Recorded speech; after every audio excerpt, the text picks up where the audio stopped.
Good morning students. நாம் இந்த வகுப்பில் என்ன பார்க்க போகிறோம்னா 7th ஸ்டாண்டர்டு சோஷியல் சயின்ஸ் தான் பார்த்துட்ருக்கோம். டேர்ம் 3ல் ஃபஸ்ட் யூனிட் தான் பார்க்க போகிறோம். பாடத்தின் தலைப்பு என்னென்னு பார்த்தீங்கன்னா புதிய சமய கருத்துக்களும் இயக்கங்களும் என்ற தலைப்பின் கீழே தான் நாம் இப்போ இந்த பாடம் வந்து பார்க்க போகிறோம்.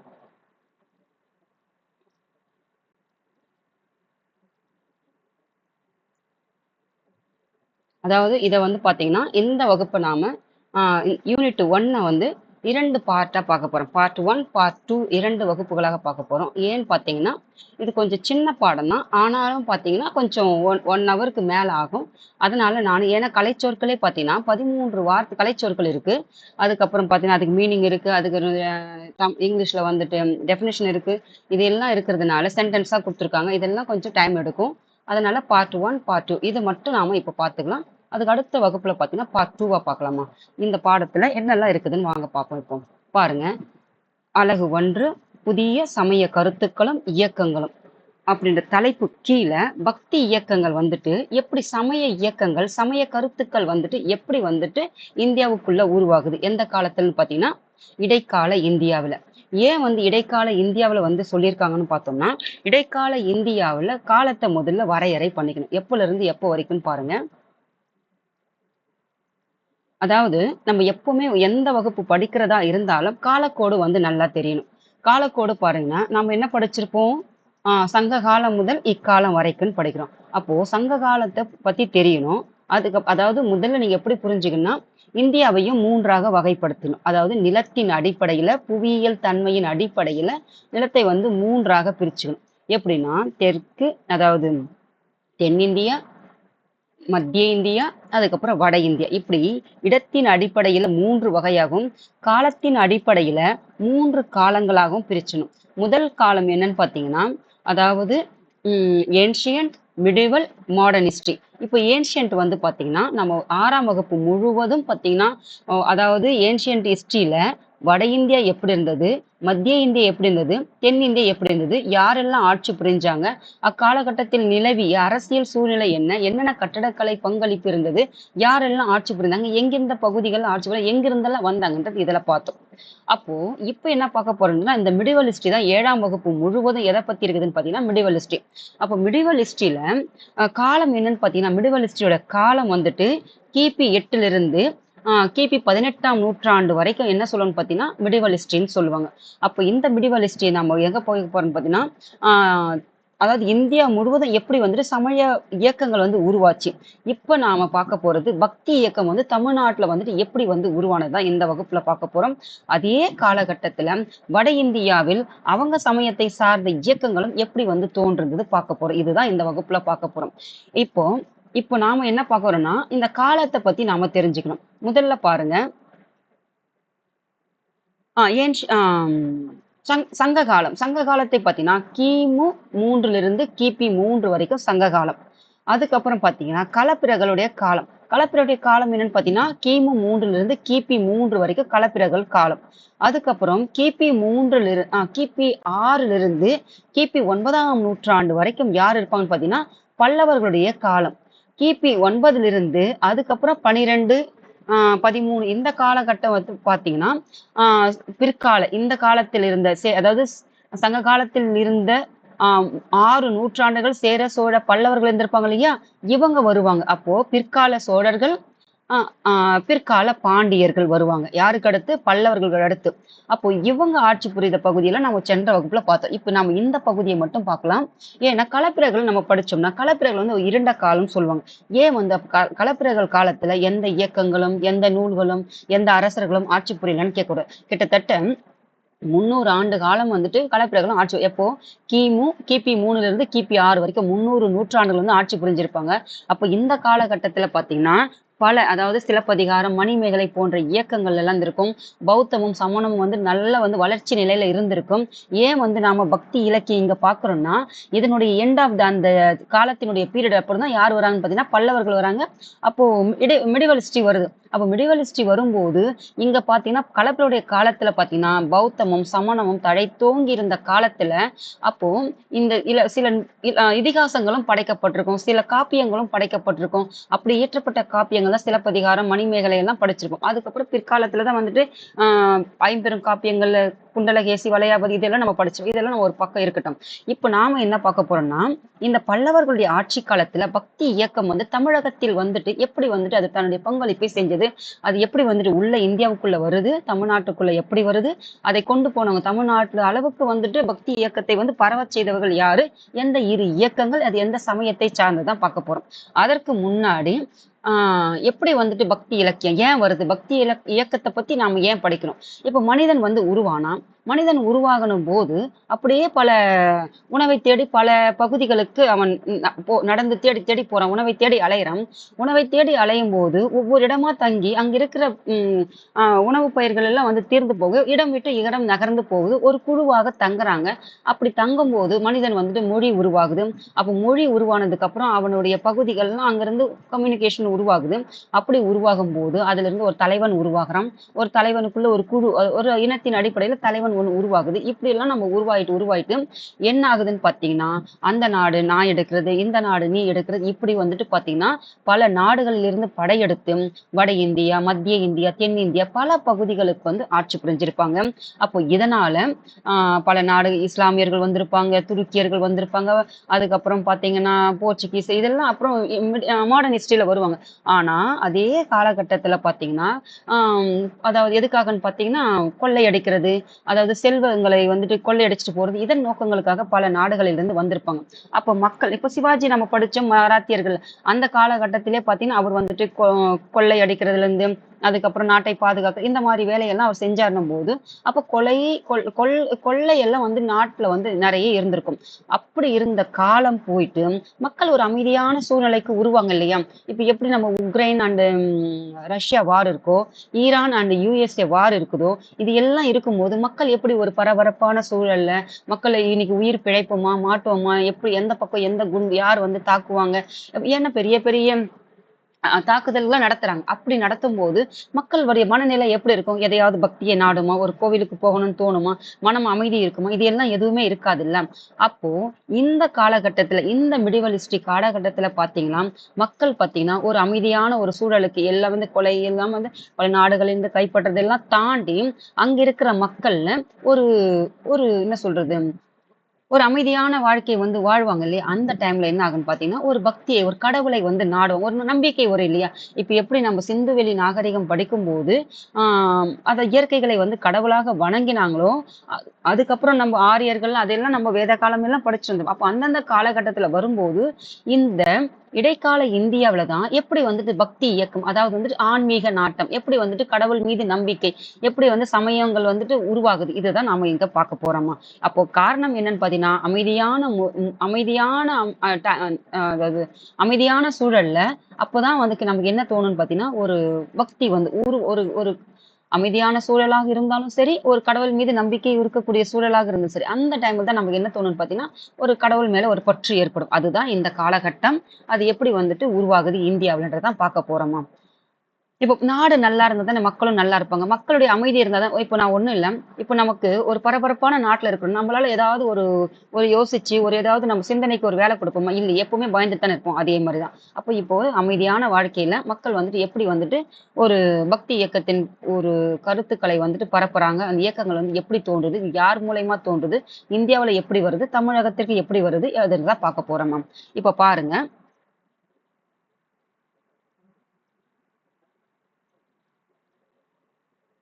ஒரு ஒரு 45 மினிட்ஸ் இருக்கும். அதுக்கப்புறம் பார்ட் 2 வீடியோ வந்து ஒரு 45 மினிட்ஸ். ஏன்னா கலைச்சொற்களே அதுல நெறைய இருக்குது. டைம் ஆயிடுமா. அழகு 1 புதிய சமய கருத்துக்களும், இயக்கங்களும். ஏன் வந்துட்டு இத நம்ம படிக்கிறோம்னா, இப்போ இந்த காலகட்டம் யாருடைய காலகட்டமா இருக்குது? சமணம், பௌத்தமுடைய காலகட்டமாக இருக்குது. களப்பிரர்கள் காலத்தம். களப்பிரர்கள் அடுத்து 6ஆம் நூற்றாண்டுல யார் இருக்காங்கன்னா பாண்டியர்கள் வராங்க. பாண்டியர்கள் ஆட்சி செய்த பகுதி எங்க? காஞ்சிபுரம் மாவட்டம். அப்ப காஞ்சிபுரத்துல தான் வந்து கோவில்களின் நகரம்னு சொல்லுவாங்க. இங்க ஒரு விஷயம், ஒரு கான்செப்டா புரிஞ்சுக்கணும். இப்ப காஞ்சிபுரம் வந்துட்டு கோவில்களின் நகரம்னு சொல்லும் போதும், அப்ப கோவில் இருந்தா அங்க சமயம் சார்ந்த விழாக்களும், சமயம் சார்ந்த பாடல்களும், துதி பாடல்களும், பக்தி பாடல்களும், கடவுள் வந்ததுக்கு அப்புறம் கடவுளை புகழ்ந்து பாடுறது எப்படி வந்து மன்னர்கள் இருக்கும்போது மன்னர்களை புகழ்ந்து பாடக்கூடிய புலவர்கள் இருந்தார்களோ, அதே மாதிரி கோவில்கள் எல்லாம் கட்டடக்கலைகள் எல்லாம் பல்லவர்கள் சிறப்பாற்றிருக்காங்க. அப்ப கடவுளை வந்துட்டு இப்போ நம்ம ஒண்ணும் இல்ல. நான் வீட்ல இருக்கேன்.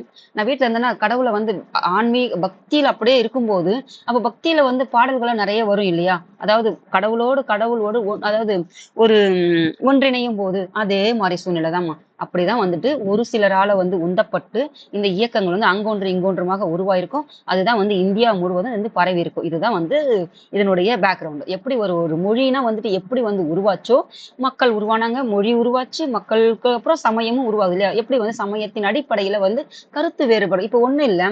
இப்போ நம்ம இப்போ நம்ம வந்து இப்போ சட்டசபையே வச்சுக்கோங்க. இப்போ ஒரே ஒரு பார்ட்டி இருக்காங்கன்னா, ஒரே ஒரு பார்ட்டில ஒரு டி பிரிவு வருது இல்லையா?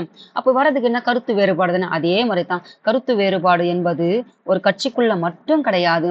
அது சமயத்தை சார்ந்த கருத்துக்களும் வந்துட்டு கருத்து வேறுபாடுகள் இருக்கும். ஏன்னா, உன்னுடைய கொள்கை வேற, என்னுடைய கொள்கை வேற. உன்னுடைய கருத்து வேற, என்னுடைய கருத்து வேற. இப்படிதான் வந்துட்டு கருத்தின் அடிப்படையில வந்து சமயங்கள் வந்து பிரிஞ்சிருக்கும். அததான் வந்து எந்தெந்த சமயம்னு பார்க்க போறோமா. அது எந்த பகுதின்னு பார்த்தீங்கன்னா, குறிப்பாக தமிழ்நாட்டுல பல்லவர்கள் ஆண்ட பகுதியான அந்த காஞ்சிபுரம் மாவட்டத்துல எந்தெந்த இயக்கங்கள் வந்து வருது. அது வர்றதுக்கு அதே மாதிரி கோவில்கள்ல தான் நம்ம படிச்சிருப்போம். கோவில்கள் வந்துட்டு எதற்கான இடமாக இருக்கும். கல்வி கற்கக்கூடிய இடமாகவும் இருக்கும். அதே மாதிரி பாத்தீங்கன்னா ஒரு கலைகளை வளர்க்கக்கூடிய இடமாக இருக்கும். அப்படி இருக்கக்கூடிய அந்த சூழல்ல அப்ப கோவிலே தான் எல்லாமே இருந்திருக்கணும். அப்ப பக்தியும் அங்கதான் வளர்ந்திருக்கும். அதுதான் நீங்க புரிஞ்சுக்கணும். இப்ப வாங்க இது ஒரு கான்செப்ட். இப்போ ஒரு கோவில்னு இப்ப நம்ம இப்போ ஒரு மொழி பத்தி தெரியுது. அப்போ அந்த மொழி எப்படி வந்துச்சு? மக்கள் வரலாற்று பற்றி படிக்கிறோம். மனிதன் எப்படி வந்தான்னு தெரியுது. ஒரு மொழியை பற்றி படிக்கிறோம். இந்த மொழி எப்படி வந்து உருவாச்சுன்னு. அப்ப நம்ம ஒரு சாமியை கும்பிடுறோம். ஒரு கடவுளை மேல பற்று வைக்கிறோம். அது எதுல இருந்து ஆரம்பிச்சது? எப்பத்துல இருந்து நம்ம சாமியை கும்பிட ஆரம்பிச்சோம் அப்படின்றது தெரியல இல்லையா? அப்போ நம்ம சிந்து வெளியில இருந்து பாத்தீங்கன்னா இயற்கையும் வணங்கியதும் அதே மாதிரி பாத்தீங்கன்னா வேத காலத்துல வந்துட்டு வந்து நான் சமய சடங்குகளையும் அதுக்கப்புறம் கொஞ்சம் கொஞ்சமா அதெல்லாம் மாறி கொஞ்சம் மூட நம்பிக்கைகள்லாம் நம்ம படிச்சிருப்போம். புத்த சமண காலகட்டங்கள்ல வட இந்தியாவுல அந்த அந்த சமண பௌத்த மதம் பாத்தீங்கன்னா இந்தியா முழுவதும் பரவி இருக்கும். அப்படி தமிழ்நாட்டுல பரவி இருக்கும். கர்நாடகா பகுதிகளில் பரவி இருக்கும். அதே மாதிரி தமிழ்நாட்டுல குறிப்பாக பாத்தீங்கன்னா காஞ்சிபுரம், இந்த விழுப்புரம் இந்த பகுதிகளில் குறிப்பாக சமண சமயம் பௌத்த மதயங்கள்லாம் பரவி இருக்கும். இப்போ அதற்கு டாமினேட்டாக வரப்பட்ட ஒரு இயக்கம் தான் எதுன்னு பாத்தீங்கன்னா இந்த பக்தி இயக்கம். பக்தி இயக்கம் என்பது எதுன்னு பாத்தீங்கன்னா சிவனை வணங்கக்கூடியவர்களும் அதே மாதிரி பாத்தீங்கன்னா பெருமாளை விஷ்ணுவை பெருமாளுடைய ஒரு ஒரு மறு உருவம் அப்படின்னு வச்சுக்கோங்க. அப்படிதான் யாருன்னு பாத்தீங்கன்னா பெருமாள். அப்ப இந்த இரண்டு பிரிவினருக்குள்ள ஏற்படக்கூடிய சமய கருத்துக்கள் தான் அவங்க மூல கருத்தில் வேறுபாட்டுகள் இரண்டு இயக்கங்களாக செயல்படுவாங்க. அந்த இயக்கத்திலேயே கூட பல பிரிவுகள் வரும். இதுதான் வந்து நாம பார்க்க போறோமா. இது ஒரு ஓவர்வியூ, ஒரு ஒரு ஒரு ஹிஸ்டாரிக்கல் ஒரு பேக்ரவுண்ட் அவ்வளவுதான். இப்ப பாருங்க கற்றலின் நோக்கம். இந்த பாடத்தை நம்ம படிக்கிறதுனால என்னெல்லாம் தெரிஞ்சுக்க போறோம் பாருங்க. ஆழ்வார்கள் ஆழ்வார்கள் நாயன்மார்கள் ஆகியோரின் பக்தி இயக்கம். இவங்களுடைய பக்தி இயக்கத்தை ஆழ்வார்கள் யாரு, நாயன்மார்கள் யாரு, அவங்களுடைய பக்தி இயக்கத்தை பத்தி தெரிஞ்சுக்க போறோம். ஆதிசங்கரன் அத்வைதம் தத்துவம். ஆதிசங்கர் இருக்கார் இல்லையா, அவருடைய தத்துவம் என்னன்னு பாத்தீங்கன்னா அத்வைத தத்துவம். இந்த தத்துவத்தை பத்தி நம்ம படிக்கும். ராமானுஜனுடைய விசிஷ்டா அத்வைத தத்துவம். இவருடைய விசிஷ்டா அத்வைத தத்துவத்தையும் பார்க்க போறோம் ராமானுஜருடையது. அதுக்கப்புறம் வட இந்திய பக்தி கோட்பாடுகளும் அவற்றை முன்மொழிந்த ஆளுமைகள். வட இந்தியாவில் வந்து எப்படி வந்துட்டு பக்தி கோட்பாடு எப்படி தென்னிந்தியாவுல வந்துட்டு இந்த இரண்டு பக்தி இயக்கங்கள் வந்ததோ இந்த ஆய்வார்கள் நாயன்மார்களால, அதே மாதிரி வட இந்தியாவில் வந்திருக்குல்லையே. நம்ம இப்படிதானே காலத்தை வந்து காலத்தை இல்ல இந்தியாவை வந்து பிரிச்சுக்கணும். இது வடக்கு, இது மத்தியில, இது தெற்கு. அப்ப இந்த பகுதியில இங்க எப்படி இருந்தது, அதே சமகாலத்துல இங்க எப்படி இருந்தது, அப்ப இந்தியா முழுவதும் எப்படி இருந்தது, இதைதான் நாம பார்க்க போறோமா. பாருங்க. அதுக்கப்புறம் இந்து, இஸ்லாம் சமயங்களுக்கு இடையிலான உறவு ஊடாட்டங்களும், அதாவது இந்துக்கும் முஸ்லிம்களுக்கும் அந்த இரண்டு சமயத்திற்கு இடையிலான உறவு பார்த்தீங்கன்னா ஊடாட்டங்களும், அதுக்கப்புறம் அது குறிப்பாக சூபிசம் இஸ்லாமிய மறை மெய் ஞானம் என்று அறியக்கூடியதுதான் வந்து சூபிசம். இந்த இந்து மற்றும் இஸ்லாம் சமயங்களுக்கு இடையிலான உறவுகள் தான் சூபிசம். அப்ப இந்த புதிய கோட்பாடுகளை உருவாவதற்கு இட்டு சென்றது. இந்த மாதிரி இந்த இரண்டு பேருக்கான இந்த கோட்பாடு சூபிசம் கோட்பாடு. அதுக்கப்புறம் அது மட்டும் இல்லாமல் எப்படி நம்ம வந்துட்டு சமணம் பௌத்த போதனைகள் இருந்ததோ மகாவீரர் புத்தர் போன்று வட இந்தியாவில், அதே மாதிரி மற்றது பாத்தீங்கன்னா கபீர், குருநானக் போன்ற ஆகியோருடைய போதனைகளும் இருந்தது. பக்தி இயக்கத்தின் தாக்கம் வந்துட்டு இந்தியாவில் எப்படி இருந்தது, குறிப்பாக தமிழ்நாட்டுல எப்படி இருந்ததுதான் பார்க்க போறோமா. அறிமுகம் பாருங்க. இடைக்கால இந்தியாவுடைய காலகட்டம் பாத்தீங்கன்னா நான் உங்களுக்கு சொல்லிட்டேன். இடைக்காலம் என்பது களப்பிரர்கள் விட்டுடுங்கம்மா 6ஆம் நூற்றாண்டிலிருந்து நீங்க இப்படி கூட வச்சு, அதாவது பெரும்பாலும் 7வது நூற்றாண்டு அதுதான் வரும். 7வது நூற்றாண்டு 7வது நூற்றாண்டு முடிவு இல்லாட்டி மத்திய பகுதி. அதுக்கப்புறம் நீங்க 18ஆம் நூற்றாண்டு 1858 எல்லாம் சொல்றேன் இல்லையா? அப்போ அந்த காலகட்டத்துக்கு 1850 1800 வரைக்கும். ஏன்னா 19ஆம் நூற்றாண்டுலலாம் பார்த்தீங்கன்னா, ஓரளவுக்கு வந்துட்டு இது வந்துருவாங்க. என்னது மாடர்ன் அதாவது மாடர்ன் ஹிஸ்டரி வந்துரும். அப்போ ஆ இந்த காலகட்டத்தில தான் வந்து என்ன நடக்குதுன்னா, இந்த பக்தி இயக்கம் வந்துட்டு இந்தியா முழுவதும் பரவுது.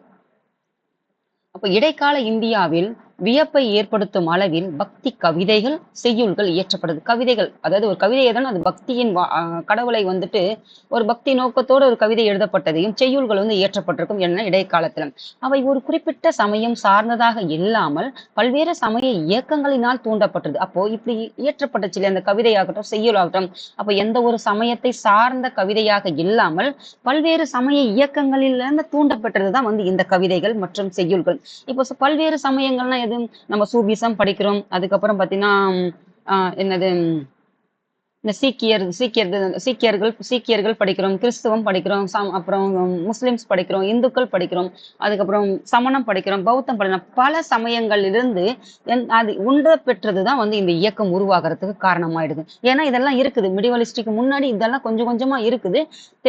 தென்னிந்தியாவுல பார்த்தீங்கன்னா களப்பிரர்கள் ஆட்சி காலத்துல இந்த 2 மதமும் அதிக அளவில் இருந்திருக்கும். அதற்கு ஒரு டாமினேஷனாக வந்ததுதான் எதுன்னு பார்த்தீங்கன்னா இந்த பக்தி இயக்கம். அப்ப கடவுளின் மீதான முழுமையான பக்தியை மனிதன் வாழ்வின் இடர்பாடுகளிலிருந்து காத்து முக்தினை அருளும் என இவ்வியக்கங்கள் நிறுவியவர்கள் கருதுறாங்க. அப்ப இந்த இயக்கத்தை உருவாக்குறவங்க என்ன சொல்றாங்க பார்த்தீங்கன்னா, நம்ம கடவுள் மீது நம்ம அதிகமான முழுமையான பக்தி தான் வந்துட்டு ஒரு மனிதனை வந்துட்டு பல துன்பங்களிலிருந்து காத்து முக்தினது மறுபிறவி அடையாமல் முக்தி அடைதல் தான். பாருங்க நிறைய பேர் பார்த்தீங்கன்னா முக்தி அதாவது முக்தி தான் அடைய விரும்புவாங்க. மறுபிறவியே அடைய விரும்ப மாட்டாங்க. ஏன்னா அந்த அந்த அந்த ஒரு பிறவியே போதும் என்று. ஏன்னா பல பிறவிகளுடைய பாவ செயல் தான் மனித பிறவின்னு சொல்லுவாங்க. அப்போ எத்தனையோ ஒவ்வொரு பிறவியிலும் பார்த்தீங்கன்னா ஒவ்வொரு உயிரினமாக இருந்துதான் மனித பிறவிக்கு வருவாங்க.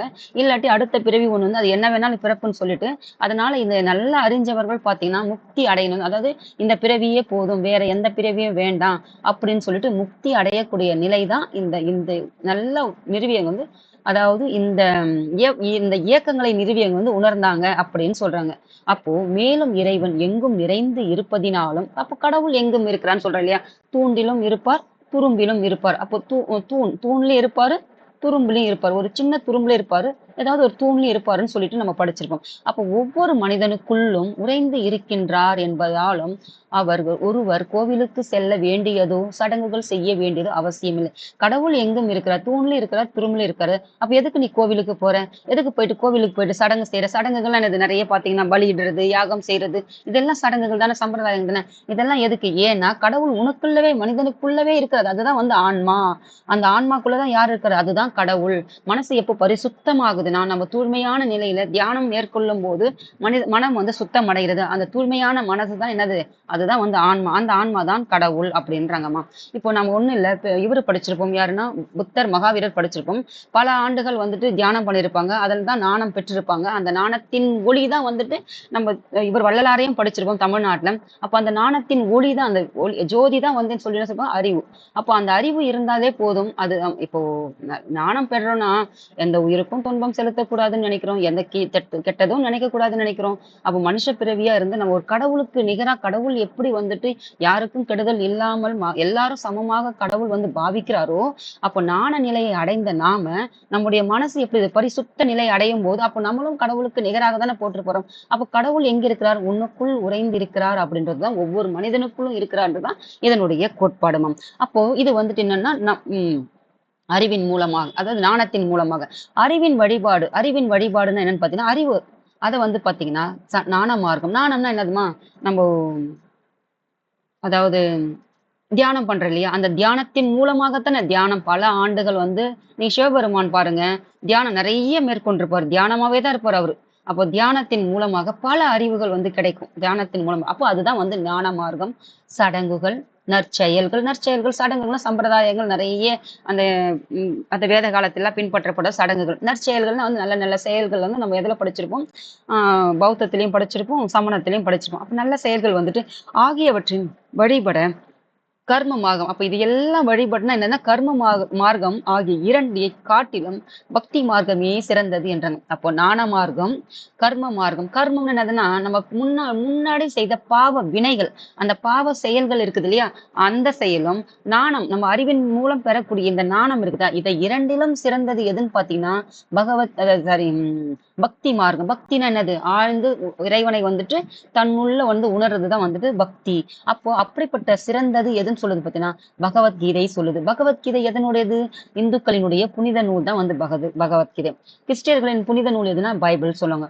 குரான் எதுன்னு சொல்லணும்னா முஸ்லிம்களுடைய பகவத்கீதை புனித நூல் சொல்லுவாங்க. அப்போ இந்துக்களுடைய புனித நூல் எப்படின்னு பார்த்தீங்கன்னா, அதே எப்படி சொல்லுதோ இது எல்லாமே காட்டிலும் இதுதான் சிறந்ததுன்னு சொல்லுதுன்னு சொல்றாங்க. அப்போ நம்ம பக்தினா எப்படின்னா உள்ளார்ந்த அந்த உணர்வு ஆழ்ந்த சிந்தனையில, அதாவது ஒரே தியான நிலையிலிருந்து எந்த ஒரு சிந்தனையும் இல்லாமல் அந்த உணரக்கூடிய அந்த உணர்வு தான் பக்தி.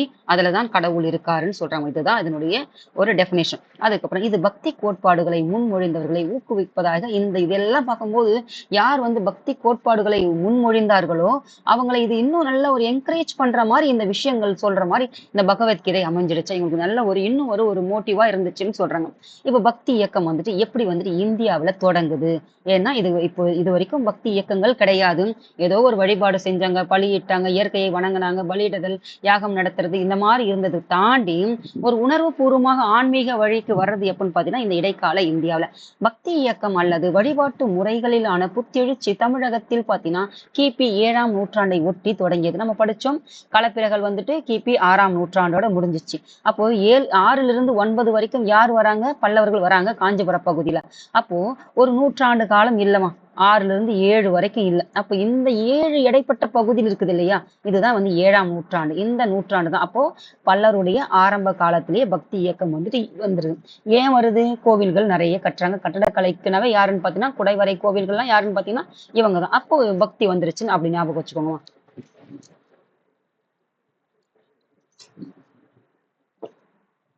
அதுக்கப்புறம் பாருங்க 7ஆம் நூற்றாண்டை ஒட்டி தொடங்கியது.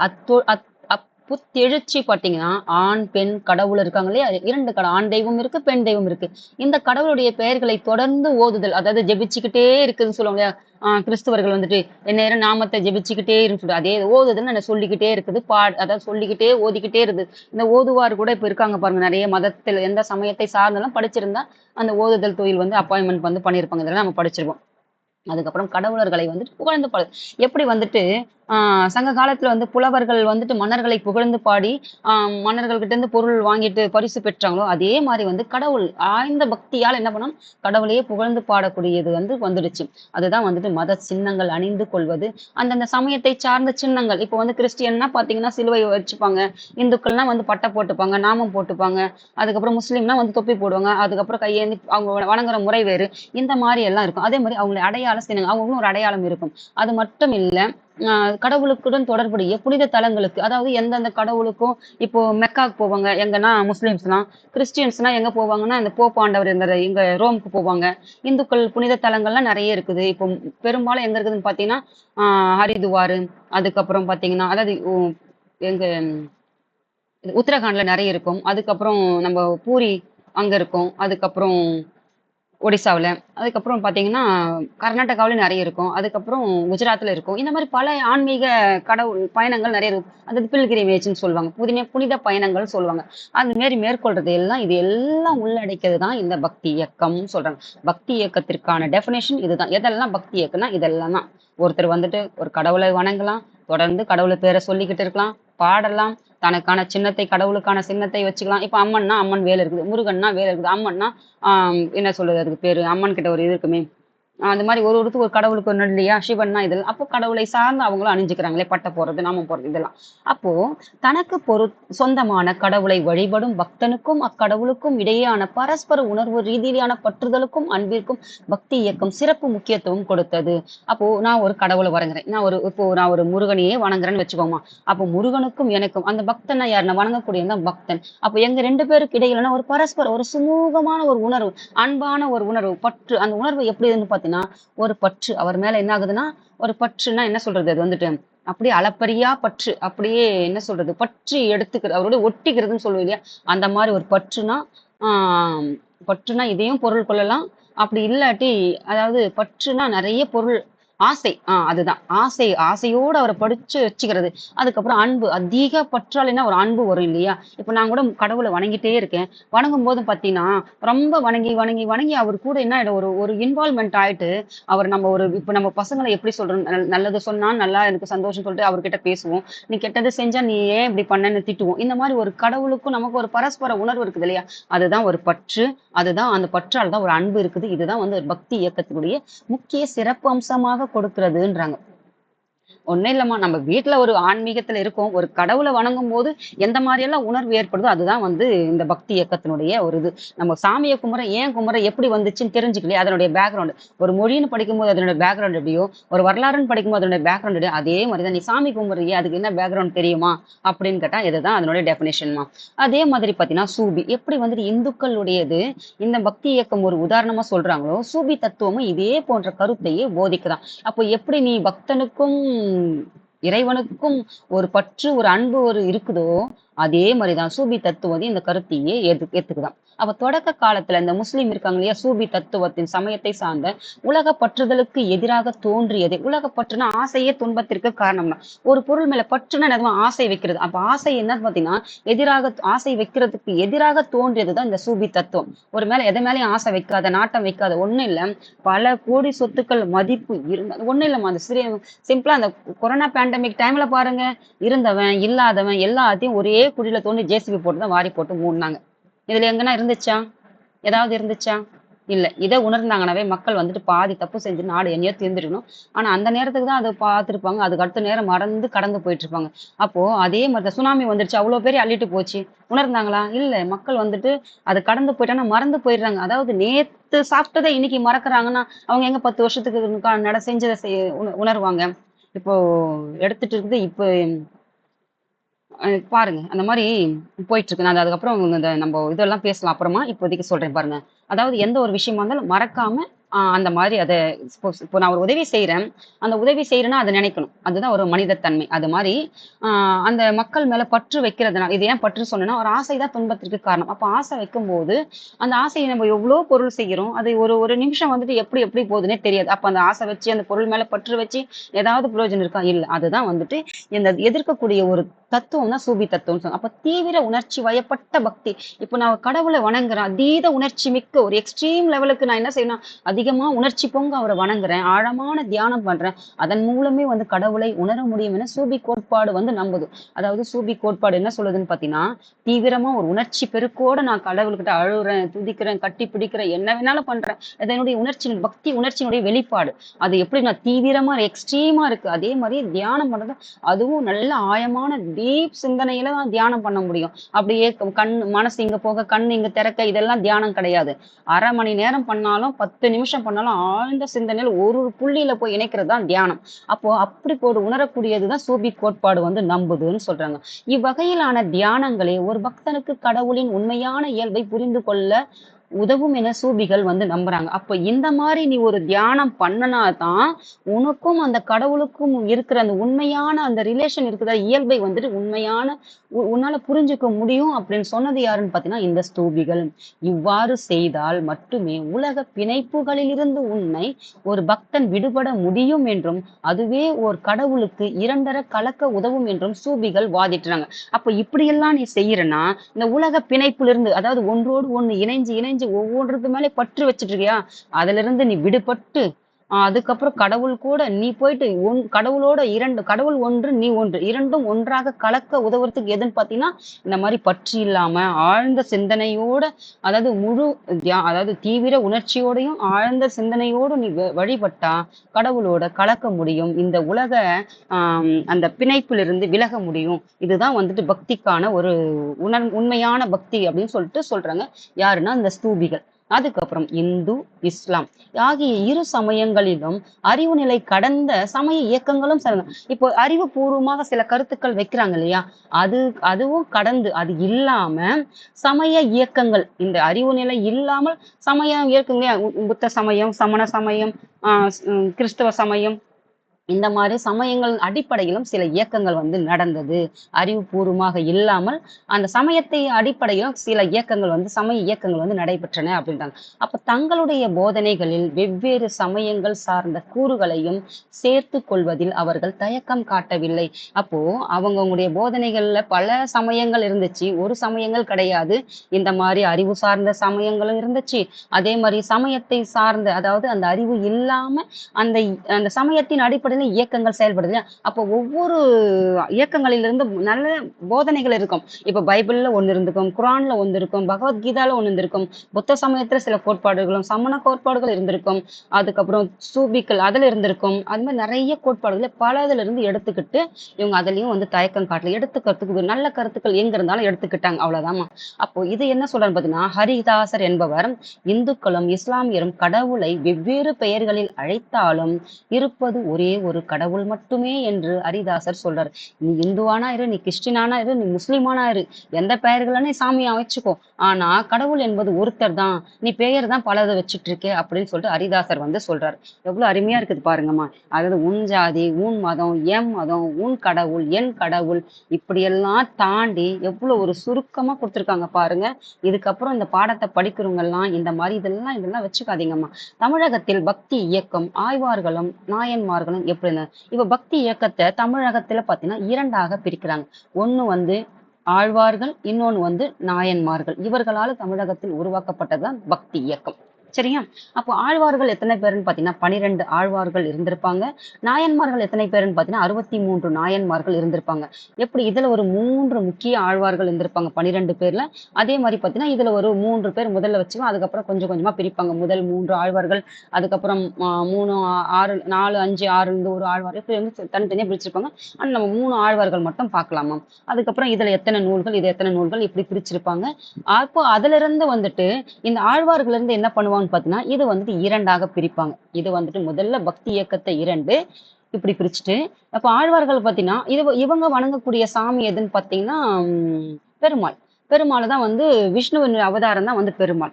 விஷ்ணுவின் அவதாரமா யார சொல்லுவாங்கன்னு பாத்தீங்கன்னா பெருமாளை சொல்லுவாங்க. அப்புறம் மட்டுக்கு கிருஷ்ணரை சொல்லுவாங்க, ராமரை சொல்லுவாங்க. இவங்க எல்லாம் பெருமாளுடைய அவதாரம். அப்போ இதுல வந்து இரண்டாக பிரியும். அதாவது வட வட வட வட அதாவது வட கலைன்னு சொல்லிட்டு தென் கலை என்று இரண்டாக பிரியும். இந்த இந்த ஆழ்வார்கள் வந்துட்டு அதாவது பெருமாளை வணங்கக்கூடியங்க. இந்த சிவன் இருக்காங்க பாத்தீங்களா, இதுதான் வந்து அப்படியே 63 நாயன்மார்கள் அப்படியே இந்தியாவுல கொடுத்திருப்பாங்க. தமிழ்நாட்டுல இதை பார்க்கலாமா. இப்போ பாத்துட்டீங்கன்னா உங்களுக்கு எளிமையாக இருக்கும். பாருங்க கொஞ்சம் வேகமாவே போறோமா. இந்த கிளாஸ் வந்து எப்பவுமே மெதுவா தான் இருக்கும். புரியாதவங்களுக்கு புரியும். எல்லா எக்ஸாமுக்கும் இது சும்மா இந்த டிஎன்பிஎஸ்சி தான் தாண்டின்னு கிடையாது. ஒரு கிளான்ஸ் பார்த்துக்கோங்க, கேட்டுக்கோங்க. இதெல்லாம் தெரிஞ்சு வச்சு எழுதும் போதுதான் உங்களுக்கு அங்க படிக்கும்போது இதனுடைய தொடர்ச்சி இது வந்துட்டு இப்ப 6ஆம் வகுப்பு பிள்ளைக்கு அடுத்து 7ஆம் வகுப்பு பிள்ளை என்ன படிக்கணுமோ அதை தான் கொடுத்திருப்பாங்க. அப்போ நீ 6ஆம் வகுப்புல படிச்சுதான் 7ஆம் வகுப்புல படிக்க தொடர்ச்சி. இப்ப இந்த தொடர்ச்சி தெரிஞ்சாதான் உனக்கு ஒரு கதை எழுதுறதுக்கா இருந்தாலும் சரி, ஒரு கட்டுரை எழுதுறதுக்காலும் சரி, ஒரு இல்லாட்டி ஒரு எலபரேட் அதாவது சொல்றது ஒரு பேராகிராஃப் ரைட்டிங் எழுதுறதா இருந்தாலும் சரி, மெயின்ஸ் ஆகட்டும் எதுக்கா இருந்தாலும் ஒரு நீ ப்ரிலிம்ஸ் கூட எடுத்துறதுக்காக இதுல ஒரு ஒரு பாயிண்ட் எடுக்கணும்னா இந்த மாதிரி ஒரு கண்டென்ட் ஒரு ஓவராலா தெரிஞ்சுக்கிட்டா உங்களுக்கு வந்து அது எளிமையாக இருக்குமா. இப்ப பாருங்க பக்தி இயக்கத்தை தொடங்கி வைத்த வைணவ பக்தி அடியார்களான ஆழ்வார்கள் சிவனை வழிபடும் சைவர்களும் நாயன்மார்களும் தமிழ் மொழியில் பக்தி பாடல்களை இயற்றி தங்கள் கடவுள்களுக்கு சமர்ப்பித்தனர். அதாவது பக்தி இயக்கத்தை தொடங்கியவர் வைணவர்கள், சைவர்கள். இவங்க வந்து ஆய்வார்கள், இவங்க வந்துட்டு நாயன்மார்கள். எந்த மொழியில? தமிழ் மொழியில. ஏன் இங்க வந்து தமிழ் மொழியை வந்து முக்கியத்துவமா கொடுத்திருக்காங்கன்னு பாத்தீங்கன்னா, நம்ம என்ன படிச்சோம்? 7ஆம் நூற்றாண்டு 6ஆம் நூற்றாண்டு முழுவதும் சமண சமயங்கள் தான் செழித்து ஓங்கியிருக்கும். சமண சமயம் பௌத்த மதம் எங்க இருந்திருக்கும்னு பாத்தீங்கன்னா வட இந்தியாவுல மகாவீரரும் புத்தரும் தோற்றுவித்ததுதான் நம்ம படிச்சிருக்கோம். எங்கன்னா பீகார் என்ற பகுதியில. அப்போ அங்க அந்த மொழி என்ன மொழின்னு பாத்தீங்கன்னா இதுல பிராகிருதம் பாலி மொழின்னு 2 மொழிகள் இருப்பாங்க. எப்படி வந்துட்டு தமிழ் மொழியினுடைய தென் திராவிட மொழி குடும்பம் தமிழ் மொழி வந்துட்டு தெலுங்கு, மலையாளம், கன்னடம், கூர்க்கு இந்த மாதிரி பல மொழிகளுக்குடைய மூல மொழியாக தமிழ் இருக்குதோ அதே மாதிரிதான் சமஸ்கிருதம் பாத்தீங்கன்னா இந்தி மொழிகளுக்கான மூல மொழி. அப்போ அதுல இருந்து ஒரு பிரிந்த ஒரு மொழி தான் எந்த மொழின்னு பாத்தீங்கன்னா இந்த பாலி, பிராகிருதம், இந்தி இந்த மாதிரி மொழி. அப்போ இந்த மொழிகள்ல இயற்றப்பட்டதுதான் இந்த சமணம் மற்றும் பௌத்த மதங்களுடைய தத்துவங்கள் எல்லாம். அப்போ மக்களுக்கு அங்க இருக்கிற மக்களுக்கு பாலி தெரியும், பிராகிருதம் தெரியும், இந்தி தெரியும். அப்போ இது வந்து இதே பக்தி வந்து தமிழ் பக்கத்துல வந்து கடத்தப்படும் போது இந்த 6ஆம் நூற்றாண்டு வரைக்கும் இந்த மக்களுக்கு இது புரிஞ்சிருக்குமா? படிச்சவர்களுக்கு அந்த பாலி மொழியும் சமஸ்கிருத மொழியில படிச்சவங்க தான் தெரியும். ஆனா மத்த பாமர மக்களுக்கு புரியாது இல்லையா? அப்போ அதனாலதான் இவங்க என்ன பண்ணிருப்பாங்கன்னா, இந்த வைணவர்களும் இந்த சைவர்களும் பாத்தீங்கன்னா தமிழ் மொழியில பக்தி பாடல்களை இயற்றி அதை மக்களுக்கு புரியும்படியுமாக அறிவியல் ரீதியாக கருத்துக்களை புரியும்படியுமாக இந்த இயக்க பாடல்களை வந்துட்டு கொடுத்திருப்பாங்க. இதுதான் இதனுடைய வித்தியாசமா. அப்போ ஒரு மொழிக்கு இதனால என்ன ஆயிருக்குன்னு பாத்தீங்கன்னா, ஒரு மொழி வளர்ந்திருக்கும் இந்த பக்தி இயக்கத்தினால மக்களிடையே அறிவுபூர்வமான சிந்தனைகள் உருவாயிருக்கும், கலை மற்றும் கட்டடக்கலைகள் எல்லாம் உருவாயிருக்கும். ஏன்னா எல்லாமே எதை சார்ந்து இருக்குது? அந்த கடவுளை சார்ந்துதான் இருக்குது. அப்ப அந்த மொழி சார்ந்துதான் இருக்குது. அப்ப மொழியும் வளர்ச்சி பெற்றிருக்கும். எதனால? இந்த பக்தி இயக்கத்தினால. இப்ப பாருங்க, தங்கள் கடவுள்களுக்கு சமர்ப்பித்தல். அப்ப சிவபக்தியானது சிவனை வணங்கக்கூடியவங்க பாத்தீங்கன்னா இவ்வுலகில் நடைபெற்ற சிவபெருமானின் திருவிளையாடலோடு தொடர்புடையது. சிவபக்தினது திருவிளையாடல் புராணம் படிக்கிறது இல்லையா சிவபெருமானது. அப்போ முருகரது இப்போ திருவிளையாடல் படம் கூட பார்த்திருப்போம். முருகருடைய சின்ன குழந்தையா இருக்கும்போது அது சிவனுடைய படம் தான், அது திருவிளையாடல் புராணம். அப்போ நீங்க என்ன பார்க்கணும்னு பாத்தீங்கன்னா, சிவன் புராணம், விஷ்ணு புராணம், கந்த புராணம், இதெல்லாம் வந்துட்டு அந்தந்த புராண கதை. சிவன்னா யாரை பத்தி சொல்லும்? சிவனை பத்தி சொல்லும். சிவபுராணம் ஒரு 6, 7, 5 மணி நேரம் வீடியோ இருக்குமா, அப்படி பாருங்க. அதுக்கப்புறம் ஒரு படத்தை பாக்குறீங்க, எந்தெந்தவோ ரீல்ஸ் பாக்குறீங்க, தேவையில்லாதது ஏஐ கிரியேட் பண்ணி போடுற போஸ்ட் எல்லாம் பாக்குறீங்க, மணி கணக்குல உங்களுடைய நேரத்தை செலவு பண்றீங்க. அதை விட கடவுளுக்கிட்ட அந்த நேரத்தை கொடுங்க, அதனுடைய பலன் கிடைக்கும். அப்போ நீங்க ஆன்மீகத்துக்குள்ள போனீங்கன்னா தூர சிந்தனை கிடைக்கும், நல்ல எண்ணங்கள் உருவாகும், எந்த கண்டது யோசிக்கிறதுக்கு சிந்தனைகள்லாம் விலகி நல்ல சிந்தனைகள் உருவாகும். அந்த மாதிரி இந்த மாதிரி ஆன்மீக படங்கள் எல்லாம் நீங்க பாருங்க. அதாவது சிவபுராணம், விஷ்ணு புராணம், ஸ்கந்த புராணம். கந்த புராணம் யாரோடது? முருகனை பற்றுது. இது வந்துட்டு பெருமாளை பற்றுது. சிவன் வந்து சிவனை பற்றுது. இந்த மாதிரி வந்துட்டு இந்த புராண கதைகள்லாம் பாருங்கம்மா. ஒரு 5 இருந்து 4 5 6 மணி நேரம் வீடியோக்கள்லாம் இருக்கும், பாருங்க. அப்போ இந்த மாதிரி இதோட திருவிழா வந்துட்டு சிவனை பத்தியது. அப்போ சிவன், விஷ்ணு, குறிப்பாக கிருஷ்ணர் குறித்த பாடல்கள் தமிழிலும் ஏனைய தென்னிந்திய மொழிகளான கன்னடம், தெலுங்கு போன்ற மொழிகளிலும் இயற்றப்பட்டது. யாரை பத்தி? கிருஷ்ணரை பத்தி, சிவனை பத்தி, விஷ்ணுவை பத்தி. எந்த மொழியில? தமிழ் மொழியிலும். மத்த தென்னிந்திய மொழி குடும்பம் எது சொல்லியிருக்கோம்? தென்னிந்திய மொழிகள் கன்னடம், தெலுங்கு, மலையாளம் இந்த மொழிகளிலும் இயற்றப்பட்டிருக்கும். எதை பத்தினா இந்த கடவுள்களை பற்றின்றாங்க. அதுக்கப்புறம் பாருங்க, பௌத்தம், சமணம் ஆகிய சமயங்களின் கடுமையான தாக்குதலை திறம்பட எதிர்கொள்வதற்காகவும், அதாவது இந்த சமயத்தை அதாவது ஒரு போர் நடந்திருக்கும். இந்த மொழி எப்படி வந்து உம் மதமா எம் மதமா அப்படின்னு சொல்லிட்டு மதத்தின் அடிப்படையில சமயத்தின் அடிப்படையில வாதங்கள் நடந்திருக்கும். அனல் பறக்க வாதங்கள். நம்ம திருவிழா புராணத்திலே பாருங்க, அந்த ஒரு பாட்டு எழுதிட்டு சிவன் கிட்டது கொடுக்கும் போதெல்லாம் அதெல்லாம் அனல் வாதம் பறக்க தான் இருக்கும். அதே மாதிரிதான் உன் மதமா எம் மதமான்றது சமயத்தின் அடிப்படையில வாதங்கள்லாம் இருந்திருக்கும். அப்படி எதிர்கொள்வதற்காக, திறம்பட எதிர்கொள்வதற்காக தான் யாருன்னு பாத்தீங்கன்னா புலவர்களாகவும் ஞானிகளாகவும் இருந்தவர்கள் தான் யாருன்னா இந்த சமயத்தை இது பக்தி இயக்கத்தை சார்ந்தவர்கள். அது மட்டும் இல்ல, இந்த பக்தி இயக்கங்கள் பாத்தீங்கன்னா எதையெல்லாம் சாடி இருக்குதுன்னு பாத்தீங்கன்னா, ஜாதி அடிப்படையாக கொண்ட சமூக நிலைகளை சாடியதோடு அல்லாமல் ஆண் பெண் இருவருக்கும் வேறுபாடு இருந்தது இல்லையா, இதையெல்லாம் சமத்துவத்தை முன்னிறுத்தியதுதான் இந்த பக்தி இயக்கம். அப்போ சமூகத்துல வந்து சீர்கேடுகள் இருந்தது இல்லையா, அதை மட்டும் அல்லாமல் ஆண் பெண் என்ற வித்தியாசத்தையும் வந்துட்டு அவங்க வந்துட்டு சமமா இருக்கணும்னு சொல்லிட்டு முன்னிறுத்திருந்திருப்பாங்க இவங்களுடைய பக்தி இயக்கத்தின் வாயிலாக. அப்போ விஷ்ணு பக்தி, வைணவம், விஷ்ணு பக்தி அல்லது வைணவம். வைணவம்னா என்னது? பெருமாளை வணங்கக்கூடியங்க. அந்த பெருமாளை வணங்கக்கூடியதான் என்னன்னு சொல்றாங்க? விஷ்ணு பக்தி. விஷ்ணுடைய அவதாரம் தான் யாருன்னா பெருமாள். அதாவது நம்ம கடவுள் இறைவனை வணங்குறோம்னாவே ஒரு மனுஷன் எல்லாத்தையுமே தெரிஞ்சுக்கணும். படிக்கிறதை தாண்டி நம்ம தினமும் கும்பிடுறோம் சாமியை. அந்த சாமியை எப்படி கும்பிடுறோம், ஏன் கும்பிடுறோம்னு ஒரு தெரியணும் இல்லையா? இப்ப தினமும் அம்மா வந்து ஒரு பொங்கலுக்கு படையலிடுறோம், ஒரு கிருத்திகைக்கு படையலிடுறோம். அது எதனால, எந்த வழிமுறையில படையலிடுறாங்கன்னு தெரியும் இல்ல? அதே மாதிரிதான் எப்படி வந்து பூஜிக்கிறோன்னு தெரியல. அப்போ இது மாதிரிதான் நமக்கு அது ஒரு பேக்ரவுண்ட், அவ்வளவுதான் தெரிஞ்சுக்கணும் இந்த மாதிரி. அப்போ விஷ்ணு பக்தி, வைணவம் விஷ்ணுவின் அவதாரங்களை குறிப்பாக பார்த்தீங்கன்னா, அதை விஷ்ணுவோட அவதாரம் ராம கிருஷ்ண அவதாரங்களை அடிப்படையாக கொண்டுதான் எதுனா இந்த விஷ்ணு பக்தி, வைணவம். விஷ்ணு பக்தி வைணவம்னா யார அவதாரங்களா இருக்குது? ராமரு, கிருஷ்ணருடைய அவதாரம் பெருமாள். இவருடைய அவதாரம் தான் அந்த விஷ்ணு. அதுக்கப்புறம் பன்னிரு தமிழ் ஆழ்வார்கள். 12 பேர் இருப்பாங்க. யாருன்னா ஆழ்வார்கள் வந்துட்டு யாருன்னு பாத்தீங்கன்னா இவங்க தான் அந்த 4000 திவ்ய பிரபந்தம். பன்னிரு தமிழ் ஆழ்வார்கள் இயற்றிய அழிவில்லா பாடல்களுக்காகவே நன்கு அறியப்பட்டவர்களாகும். அதாவது இந்த அழிவில்லாத பாடல்களுக்காகவே நன்கு அறியப்பட்டவர்கள் யாருன்னு பாத்தீங்கன்னா இந்த ஆழ்வார்கள். எத்தனை பேருன்னு பாத்தீங்கன்னா 12 பேர். அதுல யார் வந்துட்டு முக்கியமாக வந்துட்டு நல்லா வந்து புகழ் பெற்றிருப்பாங்கன்னு பாத்தீங்கன்னா பக்தி இயக்கத்தின் வளர்ச்சிக்கு தாங்கள் செய்த பங்களிப்பின் காரணமாக 2 ஆழ்வார்கள் தனித்துவம், அதாவது அவங்களுக்குன்னு ஒரு ஒரு ஸ்பெசிபிக்கா ஒரு யூனிக்கான ஒரு திறன் இருக்கு இல்லையா, அதனால அவங்க வந்து இந்த 12 பேர்ல இவங்க 2 பேர் மட்டும் தனித்து இருக்காங்கன்னு சொல்றாங்க. யாருன்னு பார்த்தோம்னா அந்த 2 பேர் நம்மாழ்வார், இன்னொன்னு வந்து பாத்தீங்கன்னா பெரியாழ்வார். அதுக்கப்புறம் நம்மாழ்வார் பாத்தீங்கன்னா இயற்றிய 1102 பத்திகளை கொண்ட 1102 பத்திகளை கொண்ட திருவாய்மொழி என்னும் நூலால் புகழ்பெற்றவர். அப்ப நம்மாழ்வார் வந்துட்டு 12 பேர்ல ஒருத்தர் இவரு. எதனால புகழ் பெற்றாருன்னா திருவாய்மொழி என்னும் நூலால. அது எத்தனை பத்திகள் கொண்டதுன்னா 1102 பத்திகள் கொண்டது. நம்மாழ்வாருடைய பாடல்கள் இருக்குது இல்லையா, 4000 திவ்ய பிரபந்தம் என்ற பெயரில வந்துட்டு தொகுத்தவர். அது எத்தனை பாடல்கள்? 4000 பாடல்கள். அது 4000த்துக்கும் குறைவாக தான் இருக்கும். ஆனா அதை என்னன்னு சொல்லிருப்பாங்க, 4000 திவ்ய பிரபந்தம் சொல்லுவாங்க. அது குறைவாக தான் இருக்கணும். அதை தொகுத்தவர் யாருன்னு பாத்தீங்கன்னா நாதமுனி. ஒண்ணும் இல்லம்மா, இந்த ஆழ்வார்கள் 12 பேர் ஏற்றிருப்பாங்க இல்லையா, ஒவ்வொருத்தரும் ஒரு ஒரு பேப்பர்ல எழுதி வச்சாங்கன்னு வச்சுக்கோங்க. நான் எல்லா வகுப்புலையும் அதான் சொல்றேன், தொகுப்புனா என்னன்னு சொல்லிட்டு. அப்போ ஒவ்வொருத்தரையும் ஒவ்வொரு பேப்பர்ல எழுதி வச்சதை மொத்தமா ஒன்னா சேர்த்து ஒரு தொகுப்பா ஒரு புக்காக வெளியிட்டது யாருன்னு பாத்தீங்கன்னா நாதமுனி. அது யாரோடதுன்னு பாத்தீங்கன்னா பெருமாளை பற்றியது. அதுதான் வந்துட்டு வைணவம். அதுக்கப்புறம் பாருங்க, திவ்ய பிரபந்தம் என்ற பெயர்ல என்ன பெயர்ல வந்து தொகுத்திருப்பாருன்னா திவ்ய பிரபந்தம். என்ன திவ்ய பிரபந்தம்? 4000 பாடல்களை கொண்ட திவ்ய பிரபந்தம் சொல்றது. ஆழ்வார்களில் பாத்தீங்கன்னா ஆண்டாள் மட்டுமே பெண் பால் ஆழ்வாரர். அதாவது பெண் பெண் யாருன்னு பாத்தீங்கன்னா பெண் ஆழ்வாரால் யாருன்னு பாத்தீங்கன்னா ஆண்டாள் ஆழ்வார்கள்ல. அதுக்கப்புறம் பெரிய ஆழ்வார் பாத்தீங்கன்னா தொடக்கத்துல இவருக்கு முன்னாடி என்ன பெயர்னு பாத்தீங்கன்னா விஷ்ணு சித்தர் என்ற பெயர்ல தான் இவர் வந்து பெரியாழ்வார் வந்து இருந்திருப்பாரு. தாய் யசோதையின் இடத்தில் தன்னை இருத்தி குழந்தை கிருஷ்ணனை பற்றி பல பாடல்களை புனைந்திருக்காரு. அப்போ பெரியாழ்வார் இருக்காரு இல்லையா, அவர் வந்து யாரோட பெயர்ல வந்து தன்னை நிறுத்திருக்காருன்னு பாத்தீங்கன்னா கிருஷ்ணருடைய தாய் யாரு? யசோதை. யசோதை இவங்க எந்த எந்த இனத்தை சார்ந்தவர்? இவர் வந்துட்டு யசோதர் வந்துட்டு அதாவது இடைச்சி இன ஏதோ ஒரு சொல்லுவாங்கம்மா, ஒரு அதாவது ஆடு மாடுகள்லாம் வளர்க்க அந்த ஆடு மாடுகள்லாம் வளர்க்குறவங்க தான் அவங்க வந்து இடையர் குல பெண் சொல்லுவாங்க. கிருஷ்ணர்னா யாருன்னு பார்த்தா இடையர் குலன்னு தான் சொல்லுவாங்க அவரை. அவரு என்ன சொல்லுவாருன்னா அந்த வெண்ணெய் பால் இதெல்லாம் விரும்பி சாப்பிடுவாரு.